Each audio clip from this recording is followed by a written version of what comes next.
اچھا، ایک اور جملہ اس میں وہ بولتے تھے کہ وقال الظالمون، یہ ظالم کہتے ہیں ان تتبعون الا رجلا مسحورا، کہ تم تو پیروی نہیں کر رہے ہو مگر ایک ایسے شخص کی جو جادو زدہ ہے، جس کے اوپر جادو کر دیا گیا ہے، نعوذ باللہ من ذالک۔ اچھا، اسی آیت سے کچھ لوگوں نے پلی لی اور انہوں نے صحیح بخاری اور صحیح مسلم کی ان احادیث کا انکار کیا جو تواتر کے ساتھ اہل سنت اور اہل تشیع کے ہاں کامن موجود ہے۔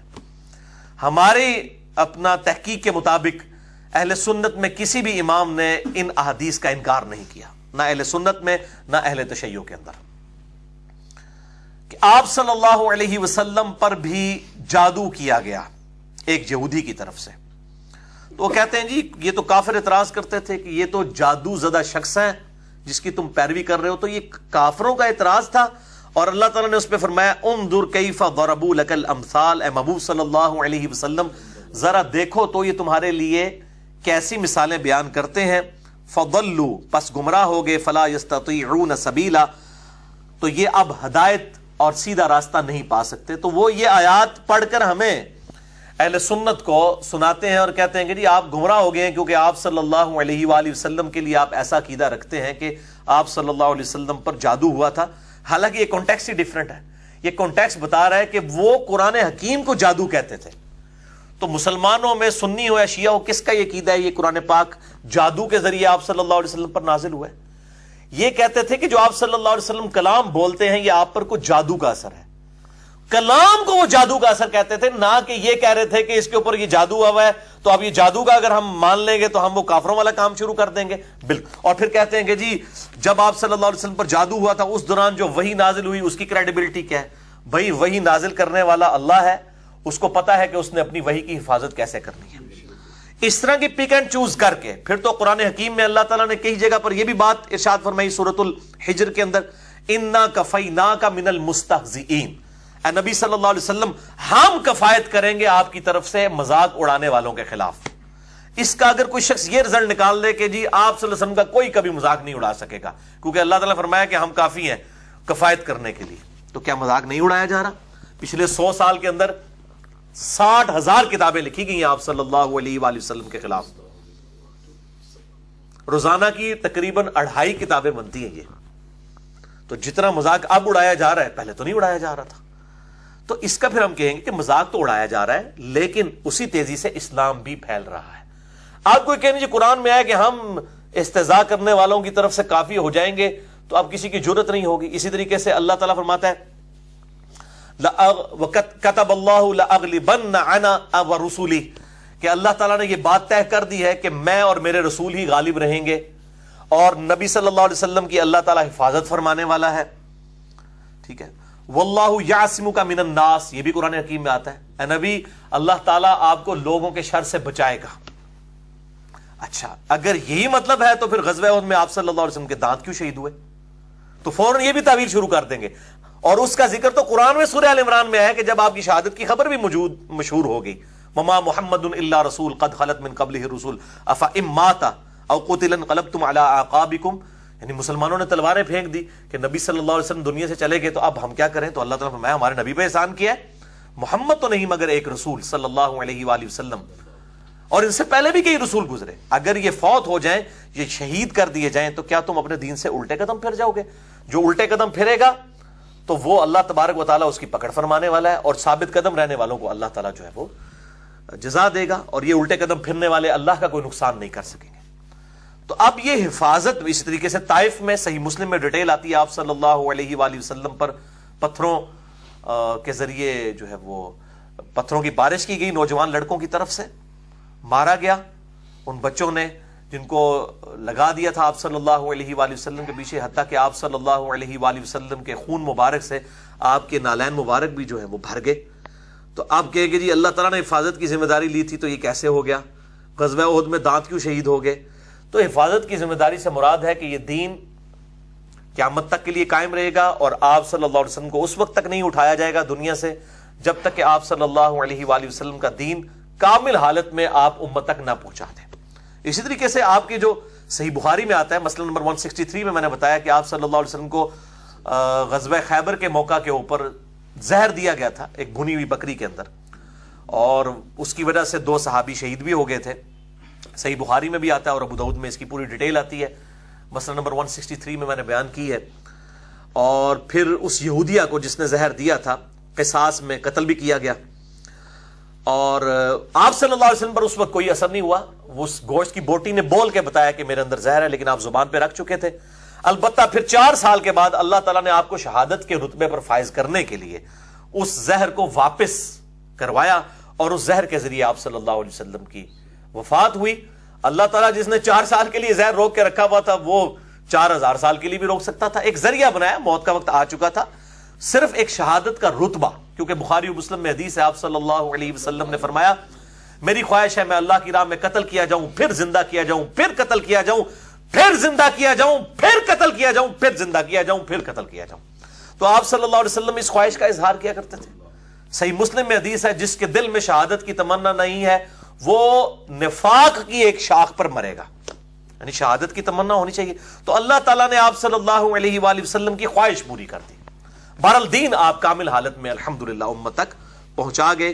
آپ صلی اللہ علیہ وآلہ وسلم کے دین کی حفاظت اللہ تعالیٰ نے خود کرنی ہے.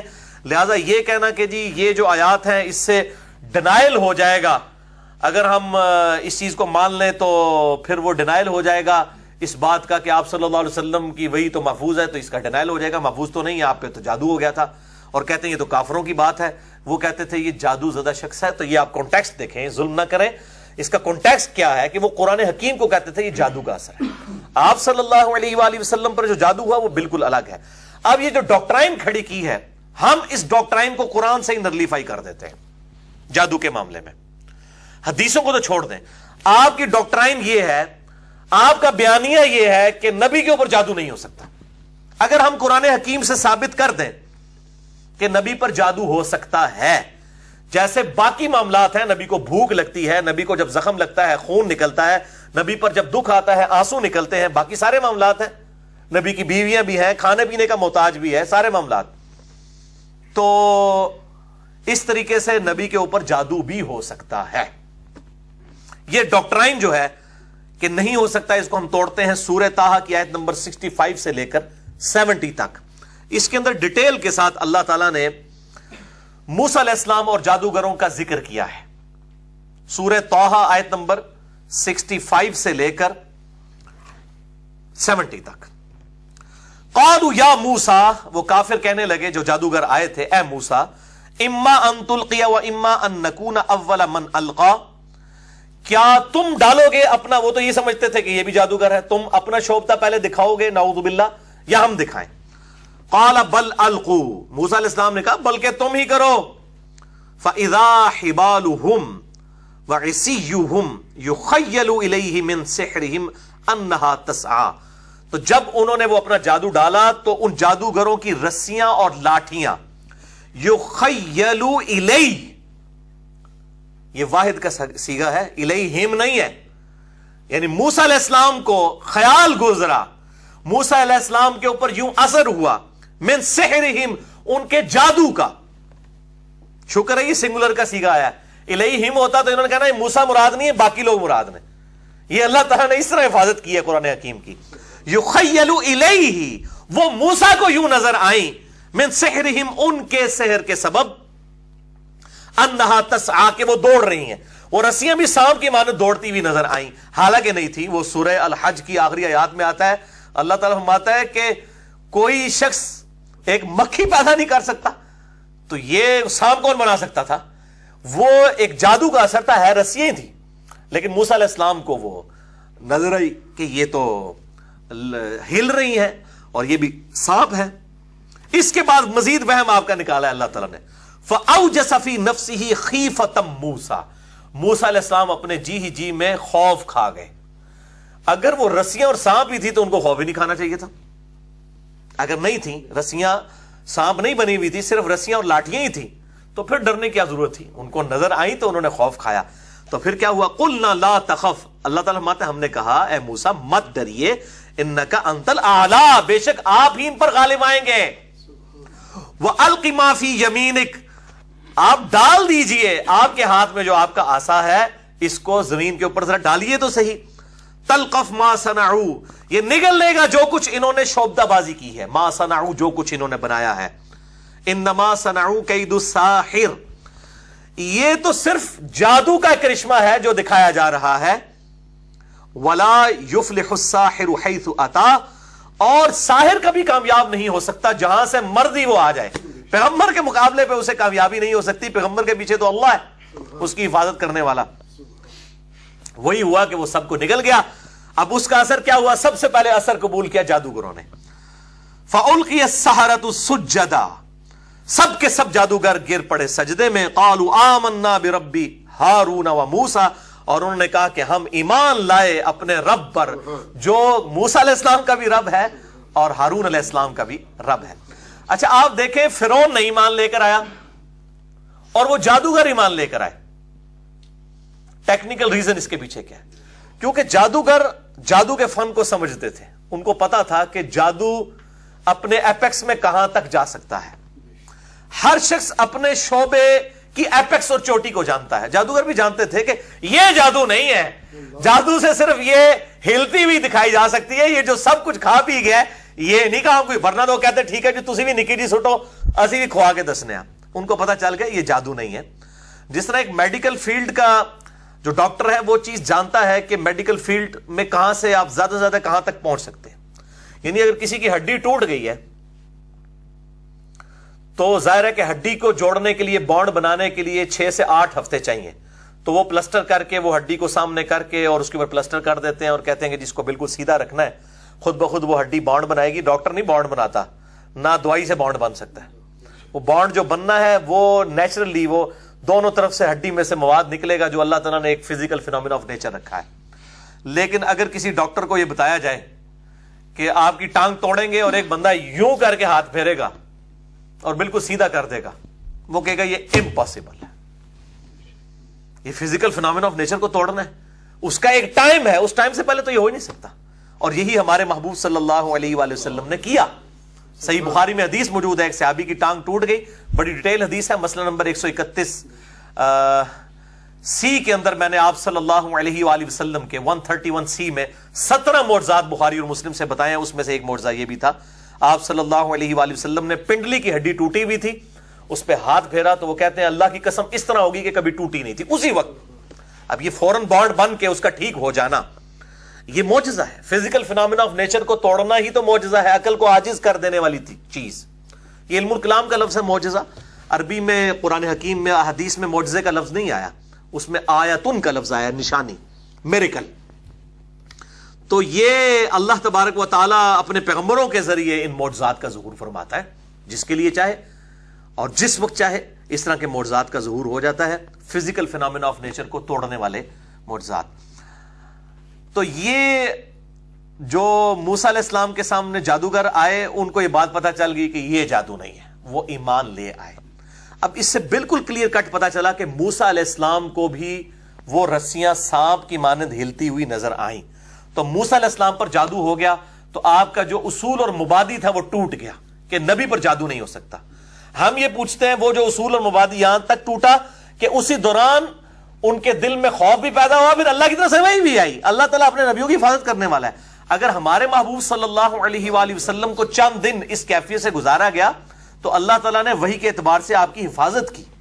آپ کے ساتھ ایسا معاملہ نہیں تھا کہ وحی کا معاملہ، آپ صلی اللہ علیہ وسلم کچھ کام کرتے تھے پھر بھول جاتے تھے، خصوصاً اپنے بیویوں کی جو باری ہے اس کو بھی بھول جاتے تھے. بخاری اور مسلم میں اس کی ڈیٹیل آتی ہے، میں وہ حدیث بھی یہاں پہ بیان کر دیتا ہوں.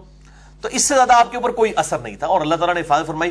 اور آپ پھر یہ کہتے ہیں جی یہ حدیث تھی تو بڑے لوگوں نے روایت کیوں نہیں کی ہے؟ صرف جو ہے وہ ہشام نہیں، جو عروہ کا بیٹا ہے، عروہ ابن زبیر، جو عبداللہ ابن زبیر کے چھوٹے بھائی ہیں، اما عائشہ کے بھانجے ہیں، انہوں نے روایت کی ہے یہ شام جو ہے یہ سٹھیا گیا تھا، نعوذ باللہ. بھائی اما عائشہ نے یہ حدیث بیان ہی ایک بندے کے ساتھ کی تاکہ امت تک یہ پیغام پہنچے. یہ آپ صلی اللہ علیہ وآلہ وسلم پہ جو اثرات تھے یہ لوگوں نے آبزرو نہیں کیے، یہ صرف آپ کی بیویوں نے آبزرو کیے ہیں. اور اسی حدیث میں بخاری اور مسلم میں الفاظ بھی موجود ہیں، آپ صلی اللہ علیہ وآلہ وسلم نے اس حدیث کو بیان کرنے سے بھی روک دیا کہ اس کو آگے ڈیٹیل سے بیان نہ کیا جائے، ورنہ تو کئی صحابہ اس حدیث کو بیان کرتے. اس حدیث نے خود اپنی حفاظت اس اعتبار سے بھی کی ہے، وہ میں حدیث بھی آپ کو بیان کر دیتا ہوں. تو آپ صلی اللہ علیہ وآلہ وسلم نے اس کو بیان کرنے سے بھی روک دیا. یہ حفاظت کی اللہ تعالیٰ نے اسپیشلی آپ صلی اللہ علیہ وآلہ وسلم کی. تو یہ بالکل بہانہ غلط ہے, لیم ایکسکیوز ہے کہ جی وہ وہی کا کیا بنے گا, وہ تو پھر جادوگر, یہ تو قرآن اعتراض ہے. قرآن کا اعتراض یہ نہیں ہے, کافروں کا جو اعتراض قرآن نے نقل کیا وہ بالکل اور ہے. آپ صلی اللہ علیہ وسلم ہمارے لیے, پوری امت کے لیے رول ماڈل بننے والے ہیں, تو آپ کو ان تمام کیفیات سے گزارا جائے گا. آپ کا جب بیٹا ابراہیم فوت ہوا, صحیح بخاری میں آتا ہے آپ کی آنکھوں سے آنسو بھی نکلے.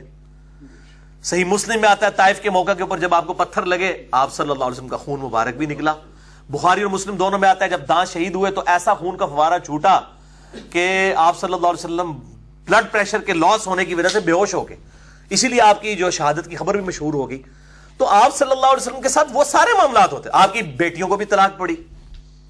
آپ صلی اللہ علیہ وسلم نے اپنی 3 بیٹیاں جو آپ کی زندگی میں فوت ہوئیں جوان, ان کو دفنایا بھی. سارے سرکمسٹانسز سے آپ کو گزارا گیا, اور اس ایک ذریعے پہ بھی گزارا گیا, جادو کے اعتبار سے بھی, کہ ایک دفعہ آپ کو گزارا گیا, اس کے بعد کبھی کسی پہ جادو نہیں ہوا. ورنہ تو سیدنا عمر نے پوری دنیا کو جو آگے لگایا ہوا تھا, رومن اور پرشین امپائر کو, تو اس وقت سارے دنیا کے جادوگر مل کے حضرت عمر پہ جادو کرتے نا, کیونکہ اللہ تعالیٰ کی طرف سے المعوذات نازل ہو چکی ہوئی تھی, سورہ اخلاص, سورۃ الفلق اور سورۃ الناس, اور اللہ نے ان کو ذریعہ بنایا. آج بھی صبح شام کے اذکار, کتنے جو کانفیڈنٹ لوگ ہیں وہ کہتے ہیں جی آپ نے جو ڈیٹا لینا ہے ہمارا لے لیں, ہم آپ کو پورا ڈیٹا دیتے ہیں, آپ ہمارے اوپر جادو کر کے بتائیں. اتنے کانفیڈنٹ لوگ بھی موجود ہیں. جو لوگ صبح شام کے اذکار کرنے والے ہیں الحمدللہ وہ اس اعتبار سے کانفیڈنٹ ہیں الحمدللہ. تو بہرحال یہ جادو والی حدیث بھی آپ سن لیجئے. یہ حدیث صحیح بخاری اور مسلم دونوں میں موجود ہے. اہل سنت اہل تشیع دونوں کا اجماع ہے کہ آپ صلی اللہ علیہ وآلہ وسلم کو اس کیفیت سے گزارا گیا.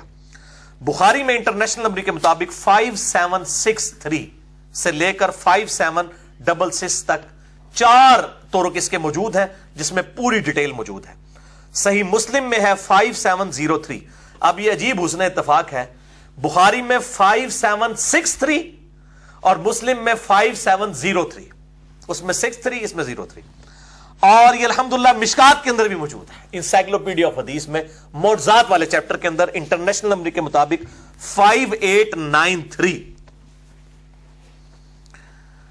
یہ ڈیٹیل سے حدیث یوں ہے کہ آپ صلی اللہ علیہ وآلہ وسلم کے بارے میں اما عائشہ روایت کرتی ہیں کہ آپ صلی اللہ علیہ وآلہ وسلم میرے گھر تشریف لائے تو آپ صلی اللہ علیہ وآلہ وسلم رات کے وقت اللہ تعالیٰ سے مسلسل دعا کرتے رہے.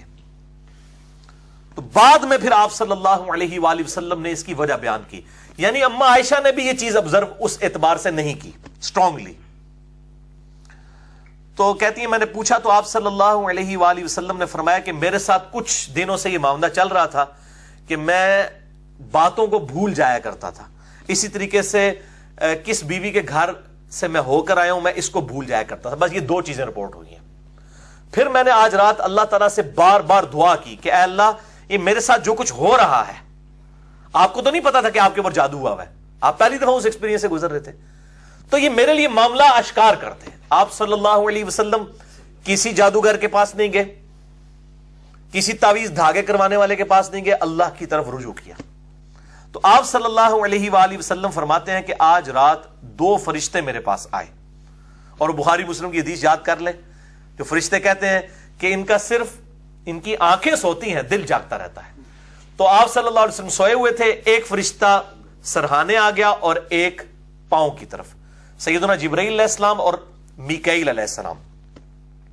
یہ تاریخی روایتوں میں, تاریخ جو وہ طبقات ابن سعد ہے اس کے اندر ملتا ہے یہ نام. بخاری مسلم میں نام موجود نہیں ہے. 2 فرشتوں کا ذکر ہے, ایک سرہانے کھڑا ہو گیا ایک پاؤں کی طرف, اور وہ آپس میں گفتگو کرنے لگ پڑے. اور آپ صلی اللہ علیہ وسلم نیند کی حالت میں بھی سن رہے ہیں چونکہ آپ کا دل جاگ رہا ہے, اور کہتے ہیں کہ بھلا جانتے ہو اس شخص کے ساتھ کیا ہوا ہے؟ دوسرا کہتا ہے نہیں. تو فرشتہ کہتا ہے, دوسرا پہلے والا فرشتہ کہتا ہے کہ اس شخص کے اوپر جادو ہو گیا. وہ شخص پوچھتا ہے کہ پھر کس نے جادو کروایا؟ یہ اصل میں وہ ایجوکیشن کے لیے آپ صلی اللہ علیہ وسلم کو گائیڈ کیا جا رہا ہے. تو وہ کہتے ہیں کہ بنو زریق یہودی ایک قبیلہ ہے, اس میں ایک شخص ہے لبید بن اعصم, یہ ایک شخص ہے, اس نے جادو کروایا ہے آپ صلی اللہ علیہ وآلہ وسلم پر, اور آپ صلی اللہ علیہ وسلم کی کنگھی مبارک کے کچھ دندانے آپ صلی اللہ علیہ وآلہ وسلم کے کچھ بال مبارک لے کر ان چیزوں کے ذریعے جادو کیا گیا ہے اور اس کو ایک بھاری پتھر کے نیچے رکھ دیا گیا ہے. ذروان نامی ایک کنواں ہے اس کے اندر، یعنی اس کنویں کے اندر ایک پتھر کے نیچے. اب یہاں تو کوئی نہیں پہنچ سکتا نا جناب، اللہ تعالیٰ اپنے نبی کو وحی کے ذریعے وہاں تک پہنچا رہا ہے نا. تو آپ صلی اللہ علیہ وسلم اپنے صحابہ کرام کو لے کر وہاں پر پہنچے اس کنویں پہ. اور طبقات ابن سعد میں آتا ہے کہ وہ صحابی تھے سیدنا علی ابن ابی طالب اور سیدنا عمار ابن یاسر. وہی دو لاڈلے، علی ابن ابی طالب اور عمار ابن یاسر. ہر موقع پہ ظاہر ہے یہ خاص لوگ تھے آپ صلی اللہ علیہ وآلہ وسلم کے. تو ان دونوں کو لے کر آپ صلی اللہ علیہ وآلہ وسلم وہاں پر پہنچے اور آپ صلی اللہ علیہ وسلم نے کہا کہ عائشہ، میں نے جب اس کنویں کے پانی کا رنگ دیکھا تو وہ گاڑھا سرخ کلر تھا جس طرح کسی نے مہندی گھول دی ہو، اور وہاں پہ جو کھجور کے درخت تھے وہ گویا اس طرح تھے جس طرح شیطانوں کے سر ہوتے ہیں جو قرآن حکیم کے اندر آئے. اور پھر آپ صلی اللہ علیہ وسلم نے وہ جو کچھ بھی تھا یہ ساری چیزیں نکلوا کے اسی کنویں کے اندر جو ہے وہ دفنا دی اور اس کے اوپر مٹی ڈلوا کے اس کنویں کو مکمل طور پر بند کر دیا. تو سیدہ عائشہ کہتی ہے کہ یا رسول اللہ صلی اللہ علیہ وسلم، آپ وہ لے آتے اور لوگوں کو بتاتے اس کے بارے میں. تو آپ صلی اللہ علیہ وآلہ وسلم نے فرمایا میں نہیں چاہتا کہ اس چیز کی وجہ سے لوگوں میں شر پھیلے، اس لیے میں نے اس بات کو وہیں پر دفن کر دیا. اس لیے یہ روایت اس طرح نہیں بیان ہوئی ہے، یہ علم کے طور پر ضرور ٹرانسفر ہوئی ہے لیکن تواتر کے ساتھ کئی صحابہ سے اس لیے بیان نہیں ہوئی ہے کہ آپ صلی اللہ علیہ وآلہ وسلم نے خود اس معاملے کو وہیں پر دفن کر دیا. تو یہ وہ حدیث ہے جس کے اوپر اعتراض کیا جاتا ہے اور کہتے ہیں کہ جی یہ آپ صلی اللہ علیہ وآلہ وسلم پر جادو کیسے ہو سکتا ہے. ان کی ڈاکٹرائن میں نے توڑ دی ہے سورہ طٰہٰ آیت نمبر 65 سے لے کے 70 تک. لہٰذا یہ بالکل جو اعتراضات کیے جا رہے ہیں خصوصاً وہ لوگ جو منکرین احادیث سے متاثر ہیں اور احادیث کو وہ عقل کے پیرائے پہ تولنے کی کوشش کر رہے ہیں، پھر ہم ان کو کہتے ہیں کہ پھر اگر آپ اس طرح کے عقل کے پیرائے استعمال کریں گے تو پھر ہم قرآن پاک کے اندر بھی ایسی باتیں موجود ہیں ان کی آپ تعویل کرتے ہیں، احادیث بھی جو صحیح سند کے ساتھ آئے ان کی تعویل کریں. ورنہ آپ علمی پھکی لے لیں. آپ مجھے بتائیں، یہ علمی پھکی ہے. قرآن حکیم سے میں ایک بات پیش کرتا ہوں. یہ اکثر لوگ کہتے ہیں ہمارا دل نہیں مانتا جی کہ جی وہ نبی کے اوپر کیسے جادو ہو سکتا ہے. اب میں آپ سے پوچھتا ہوں، آپ کسی شخص سے یہ پوچھئے، ہر شخص اپنے آپ سے سوال کرے، کیا آپ یہ گوارا کریں گے کہ ایک ایسا بچہ جس کو آپ نے بچپن سے پالا ہو، جو آپ کے بیٹوں کی مانند ہو، پھر وہ جوان ہو، حتیٰ کہ آپ کے نام کے ساتھ اسے منسوب کیا جاتا ہو، اس کی شادی آپ اپنی مرضی سے کسی عورت کے ساتھ کروائیں، پھر ان کی آپس میں نبھنا، اور آپ کا وہ بیٹا آپ کی اس بہو کو جو منہ بولی ہے، لیکن اگر آپ اس حقیقت سے دیکھیں کہ بچپن سے آپ نے اس بچے کو لے کے پالا ہے تو جسٹ لائک وہ ریئل بیٹا ہے. ٹھیک ہے. اور وہ آپ کی بیوی کے پاس بھی اسی طریقے سے پلا بڑا ہے، وہ اس کی تقریباً ریئل ماں ہی ہے. اس نے کبھی بھی نیگیٹو نظروں سے آپ کی بیوی کو نہیں دیکھا، نہ آپ کو اس نے باپ کے علاوہ کسی اور درجے میں دیکھا ہے، حتیٰ کہ لوگ اسے آپ کا بیٹا کہتے ہیں. پھر آپ اس کی شادی کرواتے ہیں ایک عورت کے ساتھ، پھر وہ اسے طلاق دے دیتا ہے، اور پھر آپ اس عورت کے ساتھ جو آپ کی بہو بن چکی ہوئی تھی خود شادی کر لیں. کیا آپ گوارا کریں گے؟ کبھی بھی نہیں کرے گا. کوئی شخص یہ کرے گا پوری دنیا کی گالیں یہ کھائے گا اور اس کا دل میں نہیں گوارا کرے گا کہ یار یہ میری بہو، میں اس کے ساتھ شادی کروں. لیکن یہی کیس آپ صلی اللہ علیہ وآلہ وسلم کے کیس میں ہوا ہے. زید ابن حارثہ کو آپ نے بچپن سے پالا، بیٹوں کی مانند تھا، شادی خود کروائی سیدہ زینب کے ساتھ، لیکن نبھ نہیں سکی. وہ ہاشمی خاندان سے تھی، یہ غلام زادے تھے. وہ خاندانی والا معاملہ تو رہتا ہی. کافر وہ بھینسا پیج کے اوپر بھی اعتراض کر رہے ہوتے ہیں کہ نبی نے اپنی بیٹیاں علی کو اور عثمان کو دی ہیں، بلال حبشی کو کیوں نہیں دے دی. یہ ایکسپیرینس آپ کر چکے ہوئے تھے. اور بخاری میں حدیث ہے اپنے کف میں شادی کرو. ہم پلہ لوگوں کے اندر مشکل ہو جاتا ہے نبھنا. ذات بات کا فرق نہیں، لیکن ہم پلہ تو ہونا چاہیے. ایک ایئر کنڈیشن گھر میں رہنے والی بچی کو آپ جھونپڑی میں تو نہیں بیائیں گے نا، یہ تو عقل کے بھی خلاف ہے. اپنے کف میں ہم پلہ لوگوں میں کیا جائے گا نا. تو آپ صلی اللہ علیہ وسلم نے سیدہ زینب کے ساتھ، قرآن حکیم میں آیا اللہ تعالیٰ فرماتے ہیں ہم چاہتے ہیں کہ یہ منہ بولے بیٹے والی رسم توڑ دی جائے. زید ابن حارثہ کو زید ابن محمد کہا جاتا تھا، یہ رسم توڑنے کے لیے اتنے بڑے لیول کا کام اللہ تعالیٰ نے کروایا کہ تاکہ کامل یقین ہو جائے کہ منہ بولا کوئی رشتہ نہیں ہوتا. اب وہ لوگ تو باتیں کریں گے اور آپ صلی اللہ علیہ وسلم اپنے دل میں یہ بات چھپاتے تھے. وہ جو کشف المحجوب کے اندر اس کو اور طرف لے گئے نعوذ باللہ من ذالک. تو حالانکہ زید ابن حارثہ کی شادی جس کے ساتھ ہوئی تھی وہ نبی صلی اللہ علیہ وسلم کی کزن تھی.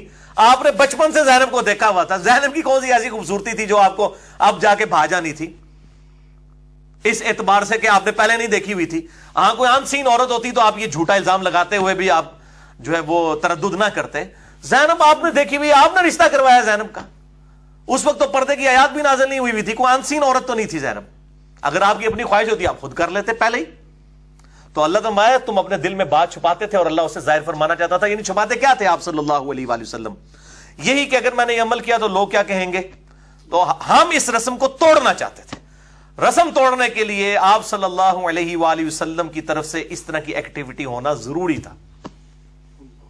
اور وہ کس لیول تک ہوئی, حتیٰ کہ آپ دیکھیں کہ اتنا بڑا ٹروتھ ریویل ہوا سورۃ الاحزاب کی آیت نمبر 40 میں, ما کان محمد ابا احد من رجالکم, محمد صلی اللہ علیہ وسلم تم مردوں میں سے کسی کے باپ نہیں ہیں. یعنی حضرت زید ابن حارثہ مرد تھے. جب آپ صلی اللہ علیہ وآلہ وسلم نے اعلان نبوت کیا نا, زید ابن حارثہ کی عمر 25 سال تھی اس وقت, یعنی یہ جوان تھے. تم مردوں میں سے کسی کے باپ نہیں ہیں بلکہ وہ اللہ کے رسول ہیں. وَلَٰكِن رسول اللہ و خاتم النبیین, رسول اللہ ہے اور خاتم النبیین ہے. نبوت کی مہر ہے اور مہر ڈاکومنٹ کے اینڈ پہ لگائی جاتی ہے, جس کے بعد ڈاکومنٹ میں کوئی چیز ایڈ کرنا جرم ہوتی ہے. خاتم بھی ہیں اور خاتم بھی ہیں. یہ بحث جو ہے قادیانیوں کے دھوکے کا جواب میں نے مسئلہ نمبر 40 میں دیا ہے, 40 نمبر میں. تو یہ آپ دیکھیں ختم نبوت کے ساتھ ذکر ہوا کہ محمد صلی اللہ علیہ وآلہ وسلم تم مردوں میں کسی کے باپ نہیں ہیں بلکہ وہ اللہ کے رسول اور خاتم النبیین ہیں. اس لیول کا ٹروتھ, یعنی جو یونیورسل ٹروتھ تھا خاتم النبیین ہونے کا, اسی آیت میں اس یونیورسل ٹروتھ کو بھی بتا دیا گیا کہ آپ صلی اللہ علیہ وسلم کسی کے منہ بولے جو باپ والا رشتہ ہے نا, یہ ایگزسٹ نہیں کرتا آپ کے لیے. اور اس میں یہ بھی خبر تھی کہ آپ کا کوئی بیٹا بھی بلوغت کی عمر تک نہیں پہنچے گا. اور اس کے پیچھے بھی آپ لاجک سمجھیں, انبیاء کرام علیہ السلام کے جب بچے جوان ہوتے تھے وہ ان کے جانشین بنا کرتے تھے, چونکہ ختم نبوت کا تقاضا یہ تھا. اور جو جانشین بنتے تھے ان کو بھی نبوت ملتی تھی. حضرت ابراہیم علیہ السلام کے جانشین حضرت اسحاق اور اسماعیل بنے, ان کو پیغمبری ملی. اسحاق کے بیٹے بنے یوسف, ان کو پیغمبری. تو آپ صلی اللہ علیہ وسلم کا اگر کوئی بیٹا ہوتا یقیناً پیغمبر ہونا تھا. لیکن ختم نبوت کا تقاضا تھا کہ آپ صلی اللہ علیہ وآلہ وسلم کا بیٹا کوئی بلوغت کی عمر تک پہنچے نا.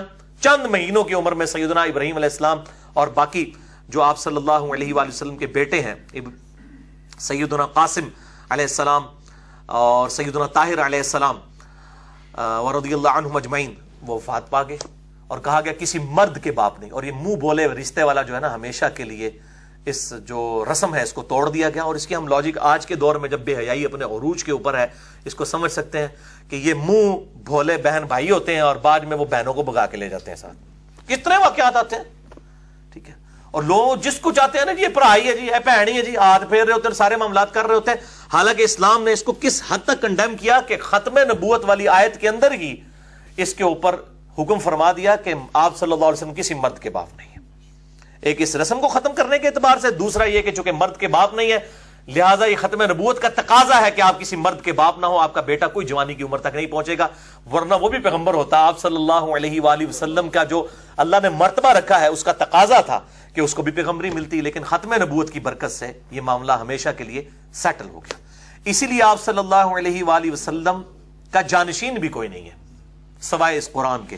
بخاری اور مسلم میں حدیث ہے عبداللہ ابن ابی اوفا رضی اللہ تعالیٰ عنہ کی, آپ صلی اللہ علیہ وسلم کا وصی قرآن ہے. میں نے ڈیٹیل سے اس پہ ڈسکشن کی ہے. مسئلہ نمبر 85, قرآن اور قتال, نبی صلی اللہ علیہ وآلہ وسلم کی دو خصوصیات. آپ صلی اللہ علیہ وسلم کا واحد معجزہ جس کی بنیاد پر دعوے نبوت ہے وہ یہ القرآن ہی ہے. تو یہ جادو والا مسئلہ بھی بڑے عرصے سے ادھار تھا, لوگ کہتے تھے, اور اس قسم کے اعتراضات بڑے پڑھے لکھے طبقے کی طرف سے بھی آ رہے ہوتے ہیں. تو ہم نے ان کی ڈاکٹرائن توڑ دی ہے کہ قرآن حکیم کی ڈاکٹرائن سپورٹ کرتی ہے کہ انبیاء کرام علیہ السلام پر جادو ہو سکتا ہے, لیکن نبوت کی حفاظت رہے گی, وہ اپنی جگہ رہے گی. وہ تانوں ٹینشن لینے کی لوڑ نہیں ہے, وہ اللہ تعالیٰ نے حفاظت کرنی ہے, ٹھیک ہے نا جی. تو وہ اب آپ صلی اللہ علیہ وسلم پہ حالت جنابت بھی ہوتی تھی, وہ ڈاکٹر عامر لیاقت صاحب کہنے لگے کہ آپ صلی اللہ علیہ وسلم کے لیے ایک وہاں پہ ایک اہل حدیث عالم کو انہوں نے بلایا ہوا تھا, عالم آن لائن میں, میں تو اسے کہتا ہوں عالم آن لائن آزر, ٹھیک ہے, جب وہ لگتا ہوتا تھا. تو وہ اہل حدیث عالم نے کہا کہ آپ صلی اللہ علیہ وسلم جب حالت جنابت میں ہوتے تھے تو اس نے کہا جی آپ نے کیا کہہ دیا, آپ وسلم کیسے جنبی ہو سکتے ہیں؟ یار آپ صلی اللہ علیہ وآلہ وسلم کے اپنی بیویوں کے ساتھ صحبت نہیں کرتے تھے حالت جنابت میں؟ کتنی حدیثیں ہیں بخاری مسلم کے اندر. تو اس نے کہا نہیں, اگر آپ حالت جنابت میں مان لیا جائے تو اس وقت وحی کا کیا معاملہ ہوگا؟ تو انہوں نے بڑا پیارا جواب دیا, انہوں نے کہا آپ کو وحی لینے کی ٹینشن کی ضرورت نہیں ہے, وہی کس وقت نازل ہونی ہے یہ اللہ تعالیٰ نے نازل کرنی ہے, ٹھیک ہے نا. آپ کو ٹینشن لے رہے ہیں کہ جی حالت جنابت میں اگر وہی نازل ہوگی تو پھر کیا ہوگا, یہ تو اللہ تعالیٰ کا معاملہ ہے, وہ کس وقت چاہے وہی نازل فرمائے. تو تسی ٹینشن نہ لو کہ جی جناب وہ جادو کے دنوں میں اگر وہی نازل ہوئی تو کیا ہوگا, اللہ تعالیٰ حفاظت فرمانے والا ہے. پہلے آپ ثابت کریں کہ وہ جو دن تھے وہ ہزاروں سال کے اوپر محیط تھے اور وہ پورا قرآن انہی میں ہی نازل ہوتا رہا, پھر آپ کی بات مانی جائے گی نا. آپ کے پاس کیا ثبوت ہے کہ ان دنوں میں قرآن نازل ہوا ہے؟ اور اگر قرآن نازل ہوا ہے تو آپ صلی اللہ علیہ وسلم امت تک پہنچا نہیں سکے. وَلِعَوْذُ بِاللَّهِ تعالیٰ, یہ امت کو دھوکہ دینا بند کریں. اور اس طرح کی یہ چھوٹی چھوٹی باتیں تو میں نے عقلی لاجک بھی اس میں آپ کو دے دی ہے کہ یہ دل نہیں مانتا تو پھر بھائی دل یہ بھی نہیں مانتا کہ ایک شخص جس بچے کو بچپن سے پالے اور اس کی شادی بھی اپنی مرضی سے کرائے, پھر جب وہ طلاق دے دے تو اس لڑکی کے ساتھ جس کو سارے معاشرے کے لوگ اس کی بہو سمجھ رہے ہوں وہ نکاح کر لے, تو پھر آپ کیا کہیں گے؟ اس کی بنیاد کے اوپر آپ قرآن کے اس واقعے کو ڈینائی کر دیں گے. زید ابن حارثہ, اور زید واحد شخص ہے جس کا نام قرآن کے اندر آیا, کسی صحابی کا نام نہیں آیا سورۃ الاحزاب کے اندر. تو یہ میں نے ایک پھکی والا جواب بھی دے دیا ان کو کہ دل نہیں مانتا. آندہ کوئی کہنا دل نہیں مانتا تو دل پھر انہوں بھی نہیں مانتا, ٹھیک ہے, دل کے ماننے کے اوپر ہونا ہے. اللہ تعالیٰ اپنے فیصلوں میں آزاد ہے. وہ جب جو یہ میں نے ایک مثال دی ہے قرآن حکیم سے, میں اس طرح کی اور مثالیں بھی پیش کر سکتا ہوں. بہرحال عقل مند کے لیے ایک دلیل ہی بہت ہوتی ہے. اللہ تعالیٰ سے دعا ہے جو حق بات میں نے کہی اللہ تعالیٰ ہمارے دلوں میں راسخ فرمائے. اگر جذبات میں میرے منہ سے کوئی بات نکل گئی تو اللہ تعالیٰ ہمارے دلوں سے محو کر دے. ہمیں کتاب و سنت کی تعلیمات پر عمل کر کے دوسرے بھائیوں تک پہنچانے کی توفیق عطا فرمائے. سبحانک اللہم بحمدک اشہد ان لا الہ الا انت استغفرک واتوب الیک وما علینا الا البلاغ المبین. جزاکم اللہ خیرا. چھڈ مالک تے ڈورا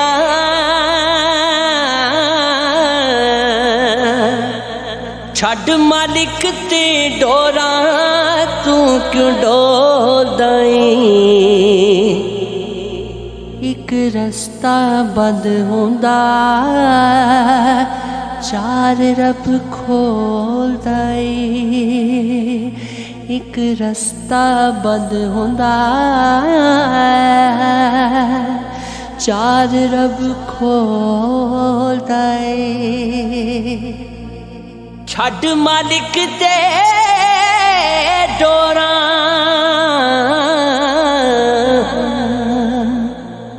او دے وی سکدا اے, او کھو وی سکدا اے. تیرا چنگا ماڑا